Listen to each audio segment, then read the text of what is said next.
ഇതുപോലെ പണ്ട് അമ്മ ഞങ്ങൾക്ക് വേട്ടക്കാരനെ കാണിച്ചു തരുമായിരുന്നു.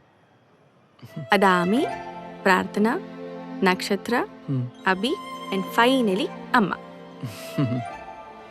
ദി ബീറ്റിൽ ജ്യൂസ്, നമ്മുടെ തിരുവാതിര, ഹർ ബർത്ത് സ്റ്റാർ. കണ്ടോ അമ്മ തൊടുത്തു വിട്ട ബാക്കി നക്ഷത്രങ്ങൾ? That's us. കൊള്ളാലോ, ഭീകര ഇമാജിനേഷൻ ആണല്ലോ.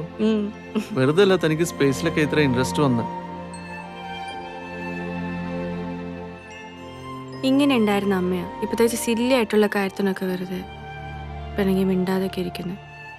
ഇനി നമ്മുടെ റിലേഷൻഷിപ്പ് എല്ലാം ആയിരിക്കും ഇഷ്യൂ? അതൊന്നല്ല ഗൗതം, അമ്മയ്ക്ക് എന്തോ പറ്റിയിട്ടുണ്ട്. എന്തോ എന്തോ വരാനിരിക്കുന്ന പോലെ. ഏയ്, താനിങ്ങനെ ഡിസ്റ്റർബ്ഡ് ആവില്ലേ? ഒന്നും ഉണ്ടാവില്ല, അമ്മയ്ക്ക് എല്ലാം ശരിയാവും. താൻ പയ്യെ സമയമെടുത്ത് ഒരു ദിവസം നാട്ടിലേക്ക് പോയിട്ട് വാ. ചിലപ്പോൾ ഫോണിൽ പറയാൻ പറ്റാത്ത കാര്യമായിരിക്കും. പറ്റിയാൽ ഞാനും വരാൻ പുറകെ. എല്ലാം ശരിയാവും.